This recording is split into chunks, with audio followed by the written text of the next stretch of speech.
Bismillahirrahmanirrahim. Assalamualaikum warahmatullahi wabarakatuh. Alhamdulillahi rabbil alamin. Wabihi nasta'inu ala umurid dunya waddin. Wassalatu wassalamu ala ashrafil mursalin. Nabiyina Muhammadin wa ala alihi wa sahbihi ajma'in. Wa man tabi'ahum bi ihsanin ila yaumiddin. Amma ba'd, yang saya hormati, yang saya muliakan, kaum muslimin wal muslimat, bapak-bapak, ibu-ibu, yang semoga senantiasa dirahmati Allah subhanahu wa ta'ala. Alhamdulillah, pada kesempatan kali ini kita dapat bertemu kembali pada kajian rutin malam Sabtu, dan pada malam hari ini dan insyaallah ta'ala malam-malam berikutnya kita mengkhusus yakni pembahasan tentang hukum-hukum, pembahasan dari kitab Umdatul Ahkam, dari hadis-hadis yang tercantum di dalam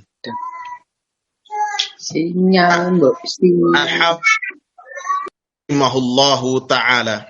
Baik, mulai pembahasan kita dari kata penulis rahimahullahu ta'ala, yakni Al-Hafidh Abdul Ghani Al-Maqdisi rahimahullah.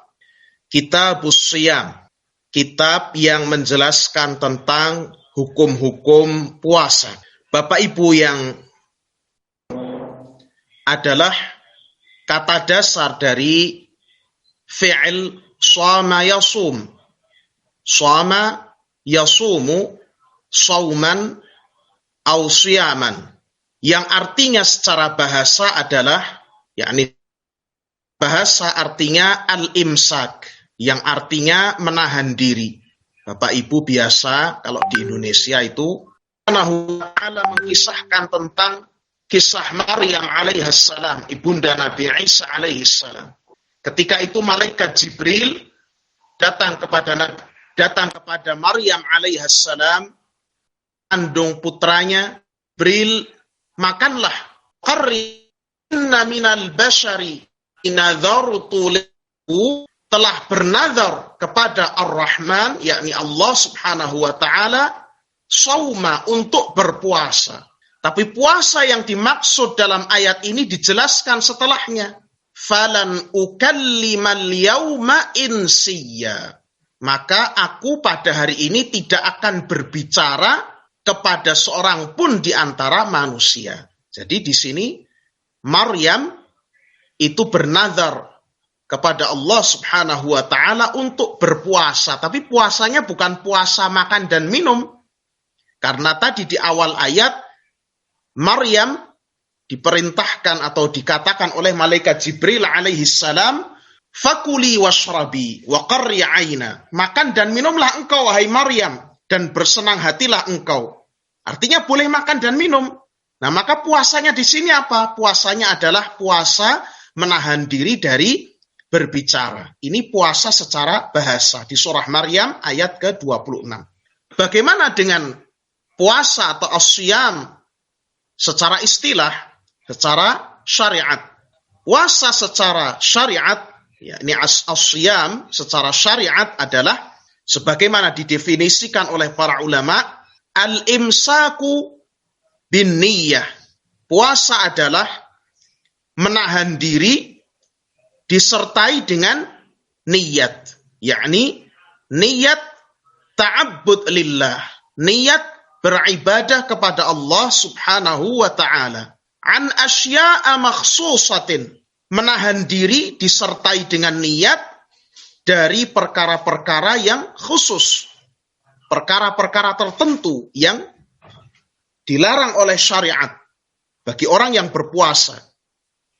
Apa itu? Wahyal aklu wasyurbu, dan yang dilarang itu, yang ditahan itu adalah makan, minum, wa ma kana fi hukmihima, dan apa saja yang ada pada hukum keduanya, apa saja yang hukumnya sama dengan makan dan minum. Wal jima', dan demikian pula jima', bersetubuh. Wa ma kana fi hukmih, dan apa-apa yang hukumnya sama dengan jima'. Jadi hukumnya bisa disamakan dengan hukum jima'.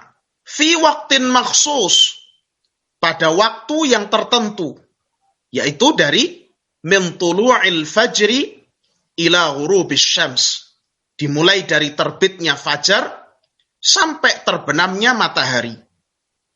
Dalam sebagian kitab dituliskan min tulu'il fajri shadiq ila ghurubis syams, dimulai dari terbitnya fajar shadiq sampai terbenamnya matahari. Karena yang dinamakan fajar itu ada dua. Yang pertama fajar kadzib, yang kedua adalah fajar shadiq. Dan fajar shadiq ini adalah waktu di mana masuknya waktu sholat subuh. Ini fajar shadiq. Fajar yang betul-betul, bukan fajar yang kadzib, fajar yang semu. Ya, fajar shadiq, fajar yang ketika muncul cahaya di ufuk itu diikuti terus terang terus. Ya. Adapun fajar kadzib, maka dia terang sementara kemudian dia menghilang. Ini fajar kadzib. Adapun fajar shadiq ini yang dimaksud adalah masuknya waktu subuh. Ya, biniyatit ta'abbud lillahi subhanahu wa ta'ala, dengan niat beribadah kepada Allah subhanahu wa ta'ala, dengan niat mendekatkan diri kepada Allah subhanahu wa ta'ala. Ini definisi puasa secara istilah syariat. Menahan diri disertai dengan niat, ya, karena puasa itu dengan niat, karena dia ibadah. Innamal a'mal binniyat. Sesungguhnya amalan-amalan itu adalah dengan niat-niatnya. Innamal a'malu binniyat. Sesungguhnya amalan itu adalah disertai dengan niat-niatnya.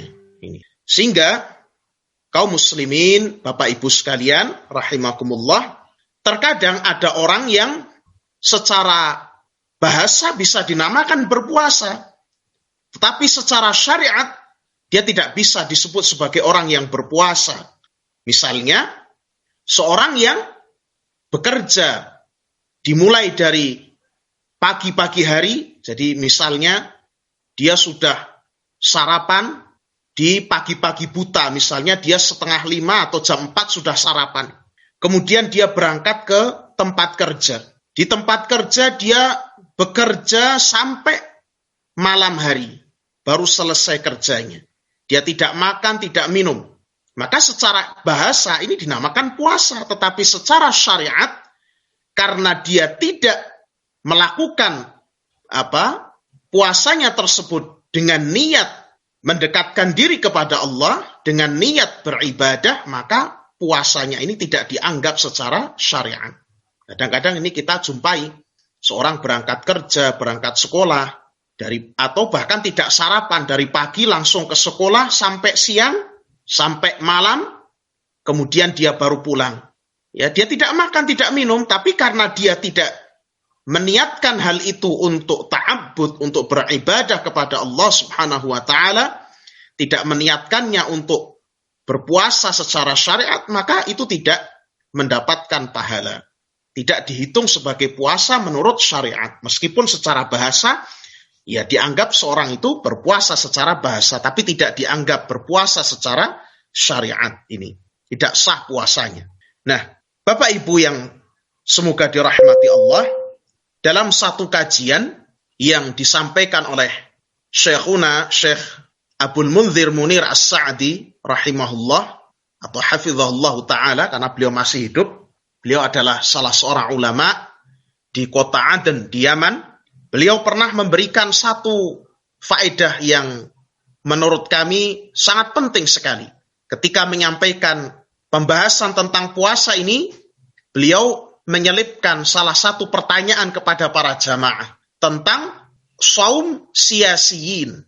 Saum siyasiyin, puasanya orang-orang siasi, orang-orang yang berpolitik. Maksudnya adalah mogok makan. Ya, mogok makan itu biasa dilakukan oleh orang-orang yang berdemonstrasi, ya, orang-orang yang melakukan unjuk rasa kepada pemerintah. Beliau menanyakan kepada para jamaah, ini puasa secara bahasa atau puasa secara syariat? Hadza shiyam lughawi am syar'i? Ini puasa secara bahasa atau secara syariat? Ya, sebenarnya kita bisa katakan ini puasa secara bahasa, Bapak Ibu. Tapi yang menurut saya menarik, yang menurut saya penting adalah beliau mengatakan hadza la lughawiyyun wala syar'i. Ini bukan puasa baik secara bahasa maupun secara syariat. Hadza siyamu bid'ah. Ini adalah puasa bid'ah. Hadza siyamun muhdats. Ini adalah puasa yang diada-adakan. Hadza siyamun muharram. Ini adalah puasa yang diharamkan.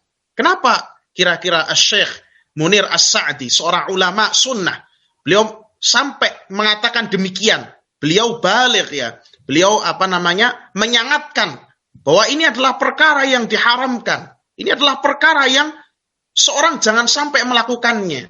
Ini bukan puasa secara bahasa maupun secara syariat.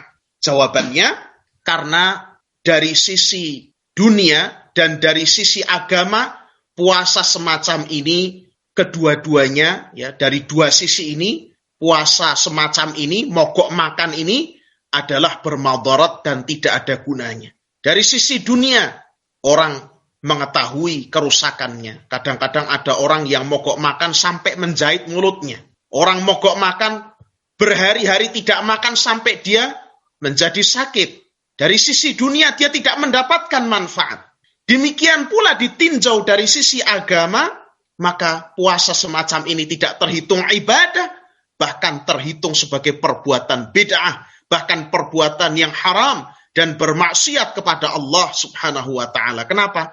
Puasa semacam ini termasuk, atau mogok makan ini termasuk perbuatan menentang ulil amr, perbuatan berdemonstrasi dan lain sebagainya. Ini bukan jalan daripada ahlus sunnah wal jamaah. Ini adalah jalan orang-orang khawarij. Maka yang biasa melakukan kegiatan semacam ini adalah al-ikhwan al-muflisun, al-ikhwanul muslimun, orang-orang yang terpengaruh dengan paham-paham khawarij, orang-orang yang terpengaruh dengan Islam yang berlebih-lebihan, Islam garis keras. Ini orang-orang yang semacam ini. Sehingga Syekh Munir As-Sa'di hafizahullah, beliau sangat mentahdzir, memperingatkan dari macam-macam puasa semacam ini.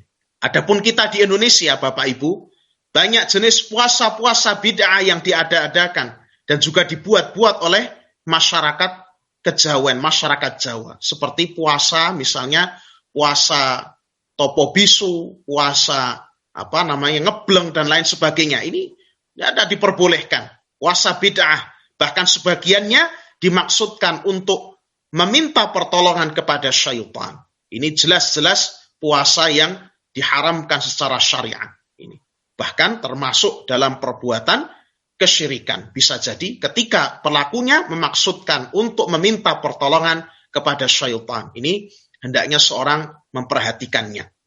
Nah, mungkin ada pertanyaan Bapak Ibu, kalau memang puasa topo bisu itu dilarang, mengapa dulu Maryam alaihissalam dulu bernazar untuk tidak berbicara kepada seorang pun? Ya, jawabannya adalah bahwa bernazar untuk tidak berbicara dengan seorang pun itu merupakan syariat orang-orang sebelum kita, syariat umat sebelum kita. Adapun dalam umat ini, syariat-syariat sebelum kita telah dihapuskan dan diganti dengan syariat yang paripurna, syariat dan jalan Nabi kita sallallahu alaihi wasallam, di mana Nabi sallallahu alaihi wasallam membawa wahyu berupa Al-Quran dan Sunnah. Di dalam Al-Quran dinyatakan, wala taqtulu anfusakum innallaha kana bikum rahima. Jangan kalian mencelakai, membunuh, membinasakan diri kalian sendiri. Sesungguhnya Allah itu amat sangat penyayang kepada kalian. Demikian pula di dalam hadis Nabi sallallahu alaihi wa ala alihi wasallam bersabda, "Man ahdatsa fi amrina hadza ma laysa minhu fahuwa raddun." Barang siapa yang mengada-adakan suatu perkara baru ya dalam urusan agama kami ini yang tidak ada perintahnya, tidak ada contohnya dari kami, maka sungguh urusannya, perbuatan yang diada-adakannya itu tertolak. Jadi di dalam syariat Nabi kita tidak ada puasa semacam ini. Adanya adalah puasa menahan diri dari makan, dari minum, dari jima', dan apa-apa yang termasuk di dalam makna ketiganya, ya, serupa atau semakna dengan makan, minum, dan jima', dan juga dimulai dari terbitnya fajar sampai tenggelamnya matahari. Ini puasa yang syar'i dengan niat mendekatkan diri kepada Allah Subhanahu wa ta'ala. Kaum muslimin rahimani wa rahimakumullah. Puasa Ramadan itu hukumnya fardhu ain. Puasa Ramadan itu hukumnya fardhu ain. Fardhu ain artinya kewajiban bagi setiap muslim, laki-laki maupun perempuan, baik itu merdeka maupun hamba sahaya, baik itu kaya maupun miskin, semuanya, ya, semuanya diwajibkan berpuasa Ramadan. Hal tersebut didasarkan pada firman Allah Subhanahu wa taala, "Ya ayyuhalladzina amanu kutiba alaikumusshiyam." Wahai orang-orang yang beriman, telah diwajibkan atas kalian untuk berpuasa. Kama kutiba 'alal ladzina min qablikum la'allakum tattaqun, sebagaimana diwajibkan atas orang-orang sebelum kalian agar kalian bertakwa. Demikian pula firman Allah Subhanahu wa taala, ya, "Syahrul Ramadan alladzi unzila fihi al-Qur'an hudan lin-nasi wa bayyinatin minal huda wal furqan faman syahida minkumus syahra falyasum." Barang siapa di antara kalian yang hadir di negeri tempat tinggalnya pada bulan Ramadan itu, maka berpuasalah, maka dia wajib untuk berpuasa. Demikian pula puasa Ramadan ini merupakan salah satu rukun dari 5 rukun Islam. Bunyal Islamu ala khamsin, syahadati an la ilaha illallah wa anna Muhammadan Rasulullah wa iqamis salah wa ita'iz zakah wa hajjil baiti wa shaumi Ramadan. Islam itu dibangun atas 5 perkara. Persaksian bahwasannya tidak ada sembahan yang hak selain Allah, dan bahwasannya Nabi Muhammad SAW adalah utusan Allah, mendirikan salat, menunaikan zakat, berhaji ke Baitullah, dan puasa di bulan Ramadan. Ini hadis riwayat Bukhari dan Muslim. Dan kaum muslimin telah bersepakat, telah berijma' akan kewajiban puasa di bulan Ramadan. Maka barang siapa, Bapak Ibu sekalian, rahimakumullah, barang siapa yang mengingkari kewajiban puasa Ramadan, misalnya dengan mengatakan, oh puasa Ramadan itu hukumnya tidak wajib, atau mengatakan, oh seseorang itu bebas memilih apakah hendak puasa ataukah tidak puasa, maka sungguhnya para ulama mengatakan bahwa dia telah kafir dan murtad berdasarkan kesepakatan kaum muslimin. Karena puasa itu telah dimaklumi secara daruri, telah dimaklumi oleh setiap orang, bahkan orang di luar muslim pun mengetahui bahwa puasa Ramadan itu hukumnya wajib. Bapak Ibu, ini meeting kita akan berakhir dalam 10 menit lagi karena Zoom kami belum di-upgrade, ya. Mungkin sampai di sini dulu. Saya lupa untuk meng-upgrade dari Zoom ini. Qadarullah wa ma syaa fa'al. Kalau ada pertanyaan, monggo silahkan disampaikan. Monggo Bapak Ibu kalau ada pertanyaan. Pak Amanuddin, Pak Argo, Bu Kendarto, Bu Bambang, Pak Gianto, monggo. Ada pertanyaan seputar yang kami sampaikan? Bukan, monggo bukan. Mboten Ustaz. Oh, mboten sih. Baik, kalau sekiranya tidak ada, al-afu minkum, karena yang pertama sinyal kurang bagus, yang kedua juga Zoom-nya terbatas. Qadarullah wa ma syaa fa'al. Mudah-mudahan insyaallah ta'ala di pertemuan berikutnya bisa kita lanjutkan. Subhanakallahumma wa bihamdika asyhadu an la ilaha illa anta astaghfiruka wa atubu ilaik. Wassallallahu ala nabiyyina Muhammad wa ala alihi wa sahbihi ajma'in. Wassalamualaikum warahmatullahi wabarakatuh.